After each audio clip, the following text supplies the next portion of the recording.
इस बाल मंदिर के इस YouTube चैनल पर आप सबका हार्दिक स्वागत है। लास्ट लेक्चर के अंदर अपन ने पढ़ा था कौन सा टॉपिक याद है? मोल भिन्न, मोल अंश और विलेय पदार्थ का द्रव्यमान प्रतिशत किस प्रकार से ज्ञात किया जाता है किसी विलयन के अंदर। आज हम विलयन के अंदर ही थर्ड भाग ले रहे हैं, वो है मोलरता। देखो सबसे मोस्ट इंपॉर्टेंट पॉइंट आते हैं मोलरता, मोललता, ठीक है, सांद्रता, नॉर्मलता, तुल्यांकी भार, ये सब चीजें क्या है विलयन में सबसे महत्वपूर्ण भाग में आती है। ठीक है, तो आज हम लेने जा रहे हैं, तो पहला टॉपिक है ये है अपना मोलरता के नाम से जाना जाता है। तो मोलरता का मतलब होता है कि 1 लीटर आयतन, कितना? 1 लीटर आयतन वाले विलयन में उपस्थित विलेय पदार्थ के मोल की जो संख्या होती है उसे मोलरता के नाम से जाना जाता है। वापस सुन लीजिएगा, 1 लीटर आयतन वाले विलयन में उपस्थित विलेय पदार्थ के मोलों की संख्या को उसकी मोलरता कहा जाता है। ठीक है, लिखें परिभाषा इसकी। चलिए देखो क्या कहता है कि 1 लीटर आयतन वाले विलयन में उपस्थित,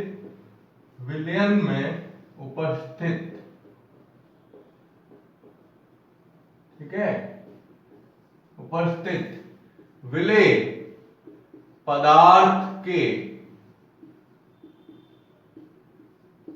मोलों की संख्या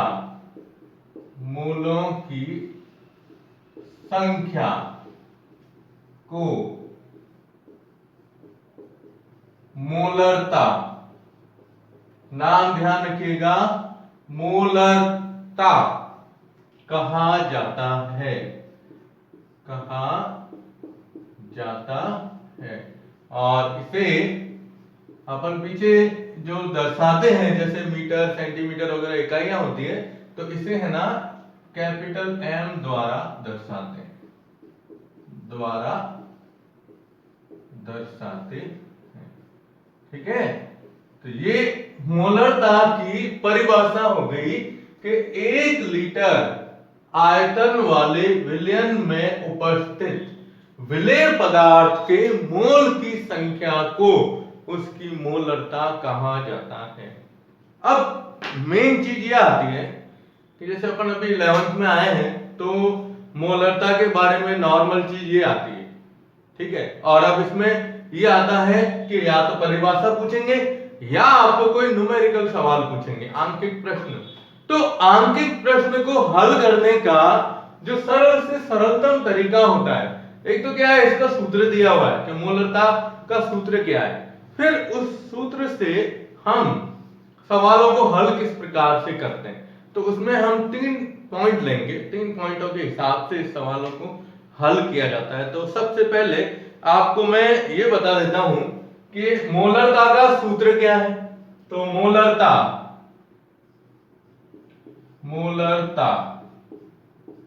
बराबर, देखो क्या कह रहा है, विलेय पदार्थ के मोलों की संख्या, विलेय पदार्थ के मोलों की संख्या, और ऊपर आयतन कितना लिखा हुआ है, 1 लीटर आयतन। तो जब हम मोलरता का सूत्र लिखेंगे तो इसमें सूत्र में यही आएगा कि विलेय पदार्थ के मोल, विलेय पदार्थ के मोल, ठीक है, बटा विलयन का आयतन,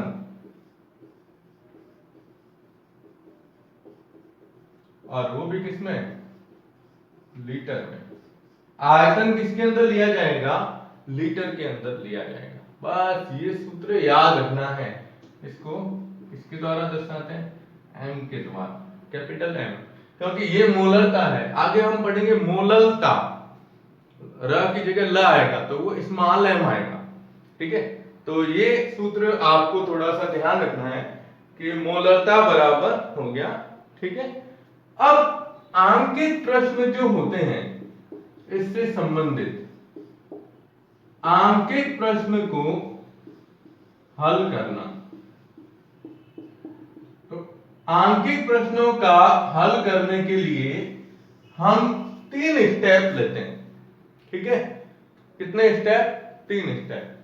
पहला स्टेप आएगा जिसमें हम निकालेंगे मोल। पहले क्या करना है? मोल ज्ञात करना है। आप अगर इसमें सूत्र के अंदर मान रख देते हो सीधा मोल के हिसाब से तो भी चलेगा, क्योंकि ऊपर क्या दिया है? विलेय पदार्थ के मोल। तो मोल कैसे ज्ञात करते हैं? तो पदार्थ की मात्रा है ना बटा इसका आणविक द्रव्यमान। किसका? पदार्थ का। पदार्थ का आणविक द्रव्यमान। ओके, याद कर सकते हो, अपन ने पहले भी लिया था। सेकंड स्टेप आएगा कि आपको सवाल के अंदर जो आयतन दिया जाएगा वो मिलीलीटर के अंदर दिया जाएगा। किसमें? मिलीलीटर। तो आयतन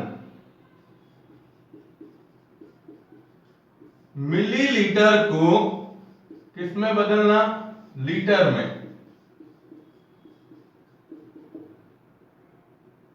बदलना।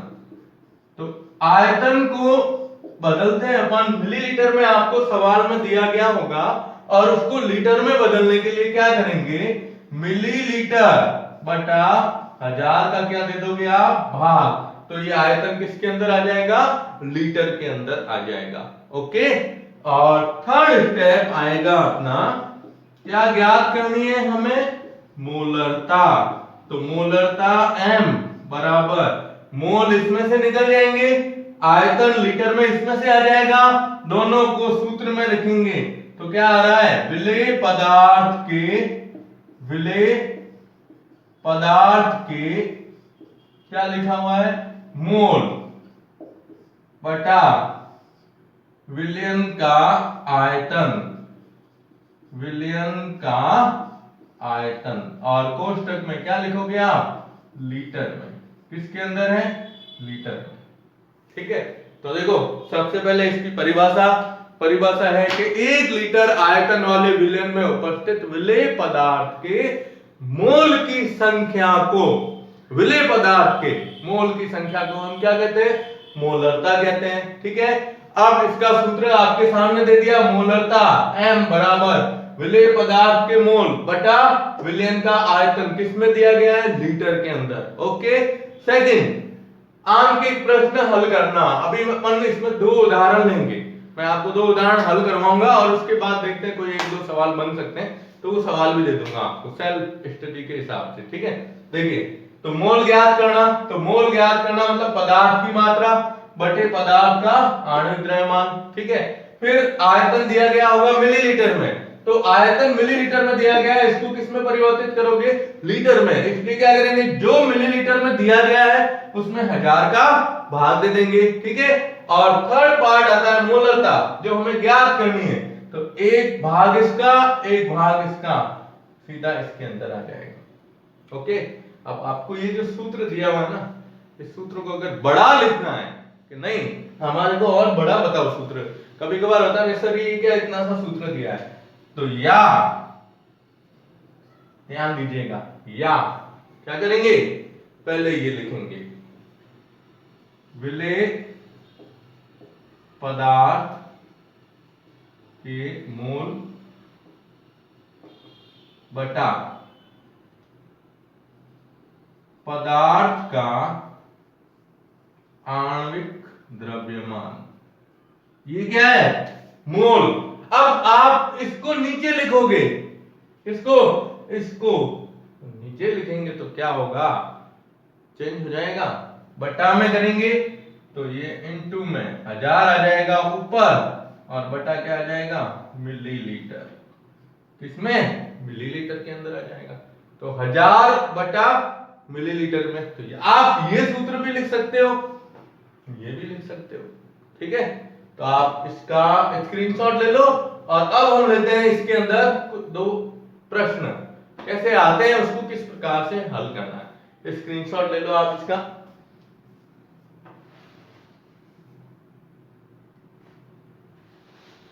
ठीक है, तो अब देखो अपन अब इसमें लेते हैं दो सवाल। अब दो सवाल, अब ये क्रम ये याद रखना है या फिर ये स्थिति याद रखनी है।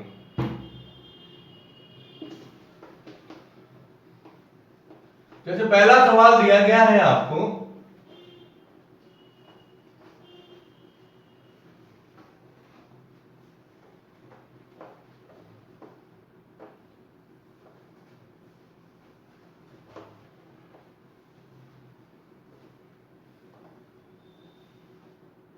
पहला सवाल है, चलो सवाल नोट कर देते हैं कि 25 ग्राम, क्वेश्चन दिया गया है फर्स्ट, 25 ग्राम NaHCO3 सोडियम बाइकार्बोनेट, क्या है 25 ग्राम सोडियम बाइकार्बोनेट को यदि 450 ml जल में विलय किया जाए तो इसकी मोलरता ज्ञात कीजिए। मोलरता ज्ञात कीजिए। बस ये आपके सामने सवाल आया, ठीक है। अब देखो पदार्थ कौन सा है हमारे पास, सोडियम बाइकार्बोनेट। तो हम स्टेप लेते हैं, पहला मोल ज्ञात करना, फिर दूसरा आयतन को मिलीलीटर को लीटर में बदलना, फिर पदार्थ के अंदर मोलरता का सूत्र लेंगे। लेकिन इससे पहले आपको सोडियम बाइकार्बोनेट का आणविक द्रव्यमान बताना है। जब अपन इसको निकालेंगे ना तो सोडियम का होता है 23, हाइड्रोजन का 1 24, 24 और 12 कितने हुए, 24 और 12 36, और पीछे आ जाएगा 16 इंटू 3 48, 36 और 48 कितने होते हैं लगभग, ये 36 और 48 जब अपन निकालते हैं तो ये हो जाएगा 84। तो ये आपको पहले तो इसका क्या निकालना है, आणविक द्रव्यमान, ठीक है। अब हम लेते हैं फर्स्ट स्टेप, इसका मोल ज्ञात करना, ठीक है। तो मोल ज्ञात करने के लिए पहले आणविक द्रव्यमान हमारे पास पड़ा है, पदार्थ की मात्रा कितनी है 25, तो पदार्थ की मात्रा 25, या पूरा लिखूं, पहला सवाल है तो पदार्थ की मात्रा बटा आणविक द्रव्यमान, पहला स्टेप आया। तो पदार्थ की मात्रा कितनी है 25 ग्राम, आणविक द्रव्यमान कितना है 84, ठीक है। फिर सेकंड स्टेप, आयतन मिलीलीटर को किसमें बदलना, लीटर में बदलना, ओके। अब आयतन कितना दिया है 450 ml, तो हम क्या करते हैं 450 में किसका भाग दे देंगे 1000 का, तो ये किस में बदल जाएगा लीटर के अंदर, और ये क्या आ गए अपने पास मोल, ठीक है। अब आप मोलरता में सूत्र लिख दो, तो थर्ड स्टेप क्या आएगा, मोलरता क्या आ जाएगा, मोलरता m बराबर, अब चाहे ये वाला सूत्र लिखो, कौन सा जो अपन ने लास्ट में लिखा था, या ये लिखते हैं विलेय पदार्थ के मोल,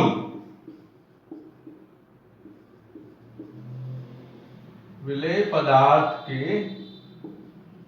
मोल बटा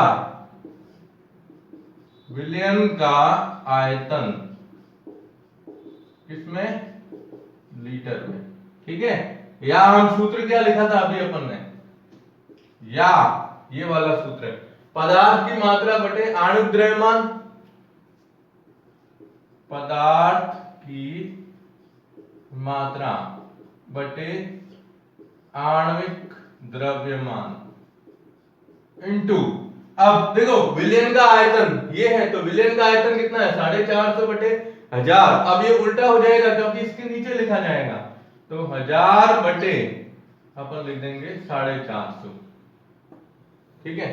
अब आप लिखो मोलरता बराबर, इसका मान कितना दिया है 25 बटा 84 इंटू 1000/450। हल कर सकते हैं अपन इसको। तो हल करेंगे तो क्या होगा, देखो पहले एक जीरो से एक जीरो गया, अब ये 25 और इधर 45 है, तो 45 के हिसाब से 9 5 का भाग दिया तो 5 9 45, ऊपर ये कितना आ गया 5 आ गया। अब देखो क्या आया मान, तो 500 बटा, अब 84 का 9 से गुणा करते हैं, तो 84 का 9 9 चौक 36, ठीक है, 3 8 9 72 और 3 कितने हुए 75, कितना आया 756। तो हम इसका 500 बटा क्या करेंगे 756 करेंगे, तो लगभग इसका मान कितना आएगा 0.66 एम के रूप में दिखा जाएगा। देखो कितना प्रोसेस है हमारा इसका, ये एक बार आप ना गणना वापस कर देना, मिलान कर देना, ठीक है। देखो सबसे पहले आपको ये ध्यान रखना है, यहां पर ध्यान दीजिएगा कि आपको पदार्थ कौन सा दिया गया है, पहली चीज, ठीक है।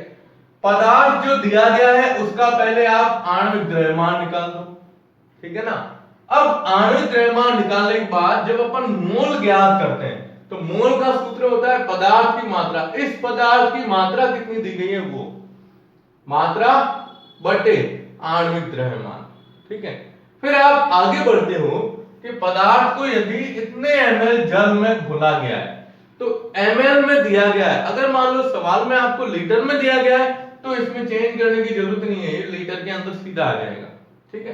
नहीं तो मिलीलीटर में दिया हुआ है तो इसको किस में परिवर्तित करोगे, लीटर में परिवर्तित करेंगे, 1000 का भाग दे देंगे, ठीक है। फिर मोलरता का सूत्र लगाओ, मोलरता का सूत्र या तो ये लगाओ विलेय पदार्थ के मोल बटे विलयन का आयतन, नहीं तो कंफ्यूज होते हो तो ये बटा ये, अब ये बटा में जाएगा तो उल्टा हो जाएगा, तो ये इस प्रकार से। अब ये क्या है मोलरता का सूत्र में 1000 बटे ये है ना आयतन मिलीलीटर में, ये आयतन आपको किस में दिया गया है मिलीलीटर में, जो आयतन दिया हुआ है वो तो बटा में आ जाएगा। फिर आप इसको हल करोगे तो इस प्रकार से इसे ज्ञात किया जाता है, ठीक है। तो ये पहला सवाल है, अभी एक सवाल और आपको करवा देता हूं, अब आप इसका स्क्रीनशॉट ले लो, ओके। अब हमारा सेकंड सवाल है, ये थोड़ा सा ध्यान रखिएगा, एथेनॉल के ऊपर दिया गया है, किसके ऊपर एथेनॉल के ऊपर।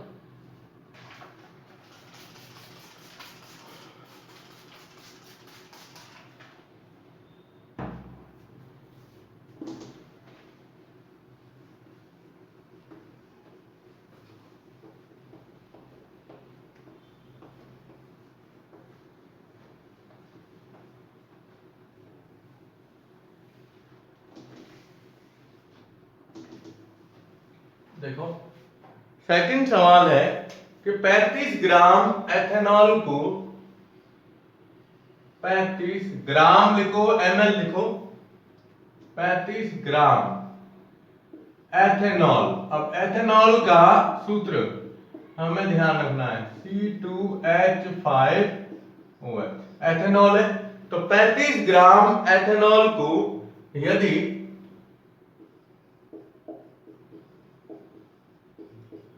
300 ml जल में विलय किया जाए तो विलयन की तो इसकी मतलब एथेनॉल की इसकी मोलरता क्या होगी, इसकी मोलरता क्या होगी, ठीक है। अब आपको सबसे पहला काम क्या करना है, जैसे अभी अपन ने लिया था 35 ml भी लिख सकते हो, 1 ग्राम भी लिख सकते हो, वास्तव में क्या होता है ml है, क्योंकि एथेनॉल क्या होता है लिक्विड स्टेट में होता है, तो हम ml में लिखते हैं, लेकिन किताब एनसीईआरटी के हिसाब से इसको ग्राम में दे दिया, कभी कभार कंफ्यूजन के हिसाब से ये दे देते हैं, तो आप इसको ग्राम में भी लिख सकते हो ml में भी लिख सकते हो, ठीक है। अब हमारा सबसे पहला काम, इसको हल करने का तरीका आपको पता है, तो इसको हल कैसे करते हैं, तो सबसे पहला स्टेप, अब मैं ना सीधा स्टेप लेता हूं, क्या ज्ञात करना है, पहला भाग एथेनॉल का C2H5OH का आणविक द्रव्यमान बता सकते हो? बता सकते हो? ऑनलाइन क्लास है, क्लास में बैठे होते सामने तो बता देते। चलो देखो कैसे होता है। कार्बन कितने हैं? 2, तो 2 कार्बन इंटू कार्बन का 12 प्लस हाइड्रोजन 6 कितना है? 1 प्लस ऑक्सीजन 1 ही है, तो इसका भार 16, तो कितने हुए? 24 प्लस 6 प्लस 16 कितने हो गए? 46। तो इसका आणविक द्रव्यमान कितना आया? 46। ठीक है। अब सेकंड, अब आता है अपना स्टेप पहला, मोल ज्ञात करना। तो मोल ज्ञात करने के लिए इसकी मात्रा 35 बटा कितना है? 46। ठीक है। सेकंड स्टेप, आयतन को या आयतन मिलीलीटर को लीटर में बदलना। ठीक है। अब आयतन कितना दिया है देखो, 300, तो क्या आ जाएगा? 300 बटा 1000, 300 बटा 1000। और अब अपने आता है तीसरा पॉइंट, मोलरता। मोलरता बराबर, अब मोलरता ज्ञात करनी है तो पहले क्या करेंगे? 35 बटा 46 इंटू 1000 बटा कितना आ जाएगा? 300। 35 बटा 46 ये आ गया, और अब ये इसके नीचे लिखेंगे तो 1000 ऊपर आ जाएगा और ये नीचे आ जाएगा 300। अब आप इसको हल कर सकते हो, करोगे? चलो अपन भी हल कर देते हैं। देखो 2 जीरो से जो 2 जीरो काट दो। ठीक है। अब ये इसमें 2 का भाग जा रहा है, ये कितनी बार गया? 5 बार, और ये कितनी बार गया? 23 बार। कितनी बार? 23। अब 35 का 5 से गुणा कर दो, और नीचे है 23 का 3 से गुणा कर दो, भाग देंगे तो मान आ जाएगा अपना। तो ये देखो 35 इंटू 5, 5 चेरी 25, आंसर लगी 2। ठीक है। 5 3 15 और 2 कितने हो गए? 17, 175 बटा, अब 3 इंटू 3 कितने हुए? 9, 3 3 9 और 3 2 6, 69 ये आ जाएगा। 175 में 69 का भाग देंगे तो 69 इंटू 2 करते हो आप तो कितना आता है? 8। देखो 69 इंटू 2, 9 2 18, 16 और 1 17 कितने हो रहे हैं? 78 हो रहे हैं। मतलब ये 175 बटा 69 का इसका मान ज्ञात कर लेना, तो जो आएगा उसके हिसाब से अपन इसको हल कर सकते। ठीक है। तो ये आप अपने हिसाब से ज्ञात कर लेना, और पीछे क्या लिखोगे? Capital M. क्या लिखेंगे? कैपिटल। देखो वापस देख लो, कोई गड़बड़ी नहीं हो। 5 चेरी 25, ठीक है, 25, 5 2 आंसर लगी, 5 3 15 और 2 17, 175 हो गए। ठीक है। अब नीचे देखो 3 इंटू 3, 23 इंटू 3 कितने हुए? तो 23 2, ये 23 इंटू 3, 3 2 3 3 9 और ये 6, कितने हो गए? 69। अब आप इसको हल करोगे तो जो इसका मान आएगा वो आप आसानी से निकाल सकते हो। ठीक है ना। तो ये आपको थोड़ा सा इसमें ध्यान में रखना है कि यहां से 35 इंटू 5 और बटा 23 इंटू 3। ठीक है। तो आप इसका स्क्रीनशॉट ले लो। ठीक है ना। हाँ, एक चीज और यहाँ नोट कर देना, सॉरी, देखो इधर लिख देना आप मोल और इधर लिख देना लीटर। आयतन, आयतन दिया ना लीटर के अंदर, इसको हल कर दीजिएगा। ठीक है। तो आप इसका स्क्रीनशॉट ले लिया होगा आपने, और नेक्स्ट क्लास के अंदर अपन पढ़ेंगे मोललता। अगर आपको ये सवाल इसमें आसानी से समझ में आ गया है तो मोललता इसी का ही रूप है। फर्क क्या होगा कि यहाँ पर ये जो है ना पूरा पोर्शन यही होगा, बस इस तरफ चेंज आ जाएगा। ये बट्टा में भी ये रहेंगे 1000, लेकिन क्या होगा कि आयतन जो दिया होगा ना, आयतन की जगह पदार्थ की मात्रा ग्राम में दी गई होगी और ग्राम को किलोग्राम में परिवर्तित करके सवाल को इसी तरीके से हल करना होगा। बस शर्त होगी यहां मोललता शब्द आएगा, इधर स्मॉल m आएगा। ठीक है, तो आप बाल मंदिर बाड़मेर के इस YouTube चैनल को ज्यादा से ज्यादा सब्सक्राइब कीजिएगा, सभी वीडियो देखकर कॉपी के अंदर नोट करते जाइएगा। धन्यवाद।